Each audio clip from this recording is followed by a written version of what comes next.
In this video, I'm going to show you how to save a tiny little colony from dwindling away to nothing.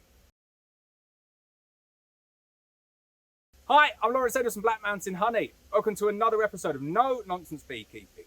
In this video, I'm going to show you how to save a really small dwindling colony dying out completely. So in this nuke here, I've got a really small colony. The queen seems to be okay though, and the reason that they're so small is that they've been knocked back, taking queens out, moving stuff around. It can happen for any reason that you just end up with a really small colony with a decent queen in it. That's what I'm going to show you in this video, and the fix is the easiest fix in the world, but you do need to make sure that you have a decent queen in there. She's laying eggs, she's not a drone laying queen, there's no disease or anything in order, it's just a really small colony that can't expand because there's not enough bees. And I'm going to do it in the simplest method possible. All I'm going to do is I'm going to take a frame of brood from another colony, but I'm also going to take bees on that frame as well, good amount of nurse bees. I'm going to take the queen, I'll cage the queen, give it a few days, come back, the colony should have boosted in numbers because of the extra bees that I've put in there, but also some brood that's emerged, see what they're acting like around that queen, and then hopefully we can open the cage and let the queen back out. That's the plan anyway. Obviously things can go wrong. Follow this video right to the end though. We'll see if we can get this small tiny nuke there up to full strength by winter. So here we go. Here's my colony of bees. It is an absolute whopper, isn't it? Now I'm sure you've all got little colonies like this, but I have to say, if these were mine, I would just pinch the queen and go and do something different. But I know that some people do want to save colonies like this, and if you've only got a couple of them, you want to save them, I just thought I'd do the video to show you how to do it. So, tiny little colony of bees. Let's get inside, have a look at the brood, see if we can find that queen. Right, so there's my queen. And at first glance, yeah, there's nothing wrong with her. She looks fine, she looks mated. Obviously, you can't just go on the fact that she looks okay. You need some proof that she's actually doing her job. But as you can see, there are no bees there. She is really struggling and needs some help. But here is the proof. There is some capped brood. And the brood looks absolutely fine, so no signs of disease. There's just not enough bees here in order to sustain this nuke, to keep that brood warm, and to get them strong enough so that the colony can expand. Now, you might just think the easy solution here is just add a frame of brood, and then the brood's going to emerge, and then it's going to give the colony a boost. But the colony just can't sustain that amount of brood. All that will happen is the brood will die. So you need to add bees in there as well. You need to add brood and bees. And if you add a frame of brood and bees, they'll just kill the queen. So we're going with this kind of double-pronged approach. We're going to cage up the queen, stick a few attendants in there, bit of fondant, completely sealed, and then we're going to boost this nuke with bees and with brood. And then we're going to release the queen at a later date. And we'll cover all of that in this video. So first thing I need to do, I'm going to go and find the queen, I'm going to pop her in the cage. There we go, I've got my queen in the cage. She's in there. Most important, the cage is completely sealed. She can't get out. And now I can boost the colony up to strength. So now it's really easy. You can just take bees from wherever. Doesn't matter. Preferably nurse bees though. Preferably bees from another apiary. But if you overstock this colony, loads of them will fly back and you'll still get a decent amount that will stay. You don't need to go crazy with this. You don't need to put 6 frames of bees in there. 1 frame of brood. Couple of shakes of nurse bees from another colony, preferably from another apiary, but you can do it in the same apiary. And then we're going to close that colony up, leave it for 7 days, come back, see how many bees we've managed to collect, check out their behavior towards the queen, and then we'll pop that cage, release the queen. So there we go. This is the frame of brood that I'm going to use. The reason I've chosen this one is that it's the most emerging. So there's some emerging brood on it, completely capped over. Don't go and put eggs in there. Don't go and put a brood in all stages. You want the most capped over frame that you can possibly find. Doesn't even need to be that full. Even if it's kind of a half full, a quarter full, it doesn't matter. But make sure it's really nicely capped and emerging if possible.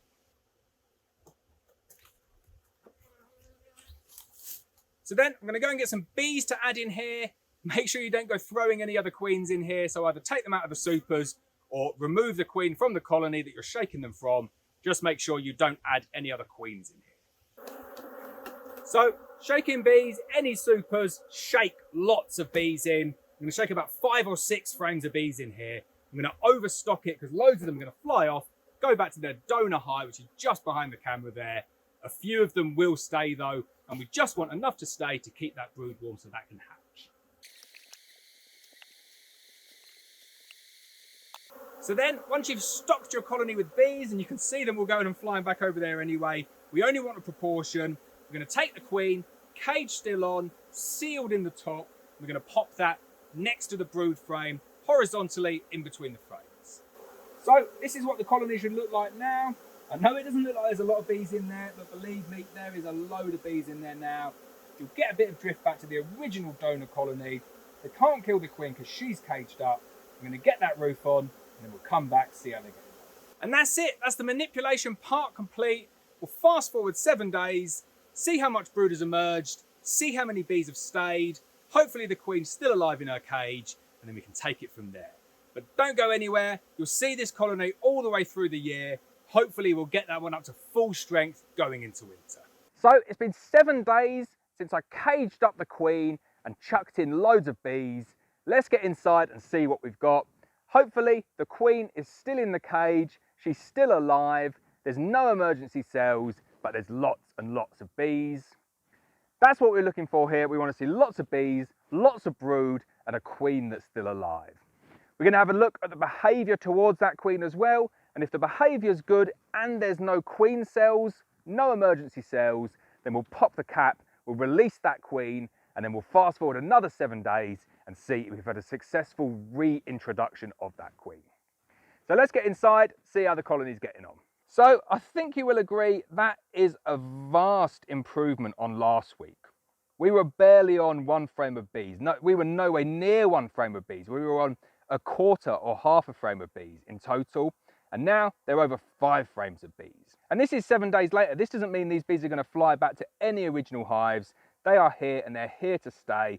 This will be bees that have reorientated. This will be nurse bees that have emerged. These are staying here for good. What we want to see now is no queen cells and a safe queen in her cage. So there's my queen inside there. No, it doesn't look much like a queen in there, but there's no other bees there for reference. Believe me, that is definitely the queen. She's safe inside that cage. It's a really good looking queen there. I'm just going to go back through the frames now, check to see if they made any emergency cells before I decide on whether to open up that tab just yet. So no emergency queen cells on this frame here. Really nice frame of brood. The fact they've not drawn out any emergency cells on any of the frames of brood, we're good to go. We're going to pop that cage, put her back in, leave it 7 days, come back. Hopefully we'll have a successful reintroduction of that queen. So I've now removed the tab. So the bees have got access into the fondant. I'm going to pop that back in between the frames, let the bees eat through that fondant, get a successful reintroduction.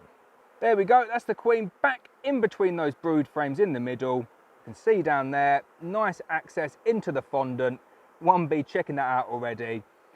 As always, when you get to this point, don't rush it. Leave it a good 7 days before you go back in to check. There's no benefit from going in there early. It's only to satisfy your curiosity. Give it 7 days, come back. Hopefully we'll see the queen and we'll see eggs. So if you're doing this with your bees and you do find emergency cells, make sure that it was 8 days after you put that frame of brood in. If it's 8 days after, you can take down all of those emergency cells and then just continue, pop the cage, and you'll be in exactly the same position that I'm in here. I didn't have any emergency cells there. Sometimes they make them, sometimes they don't. The fact that there was a presence of a mated queen in there already, and obviously some of the nurse bees were receptive to her, has meant they didn't create any emergency cells.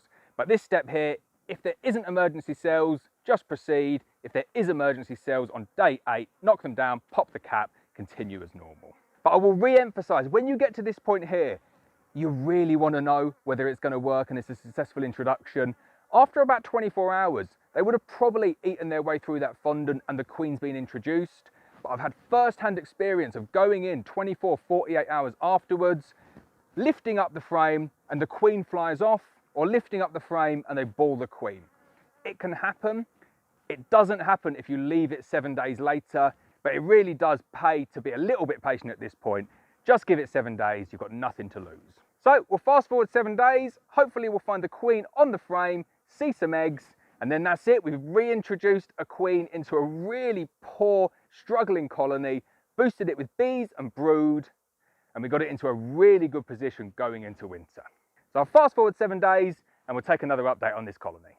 So it's been about 5 days since we popped the tab on that queen. Let's get back into this colony here, see if they've released the queen, see if she's walking around the frames, and then we'll leave them for a couple of weeks just to get that queen going again, see if we can see some eggs and some brood. And there is our queen bee, and she's not the biggest queen bee at all. She's quite a small one. Maybe that's why she was dwindling.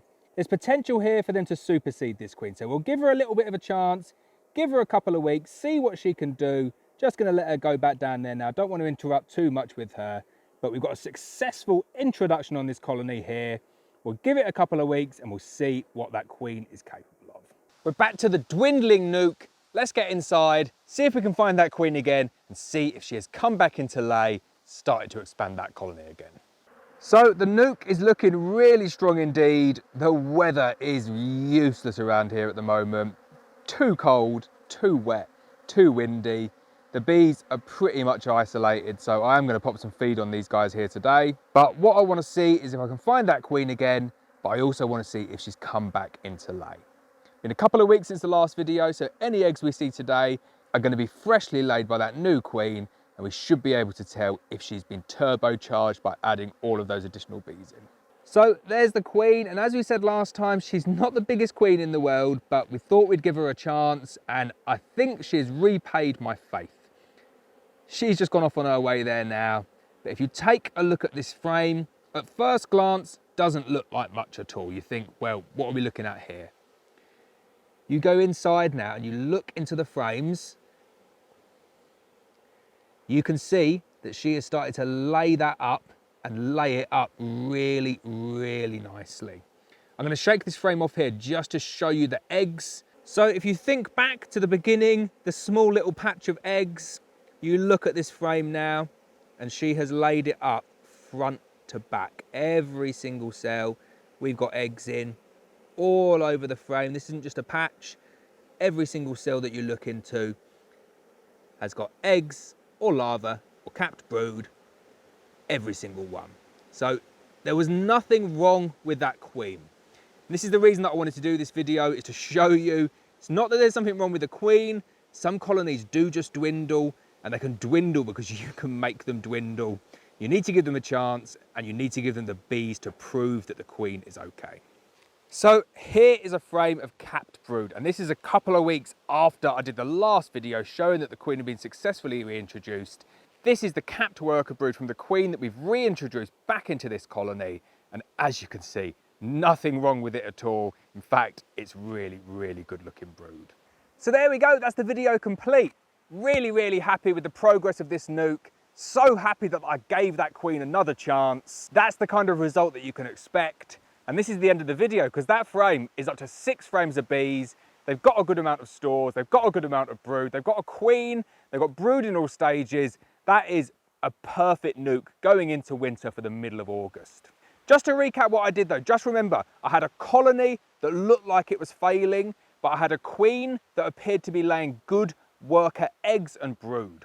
There just wasn't enough bees. So what I did is I shook in loads of bees, I gave them additional brood, I found the queen, I sealed the queen up, I waited 8 days, see if they made any emergency cells. If they do make cells, knock them down, and then I reintroduced the queen using a slow introduction method. The presence of all of those worker bees turbocharged the queen, and they got her back into laying. Absolutely over the moon, love rescuing colonies like that. This one will go through into 2022 and become one of my production colonies. So I hope you enjoyed that video. As always, please hit the subscribe button. Please hit the bell so you're notified of every video, and I'll see you next time.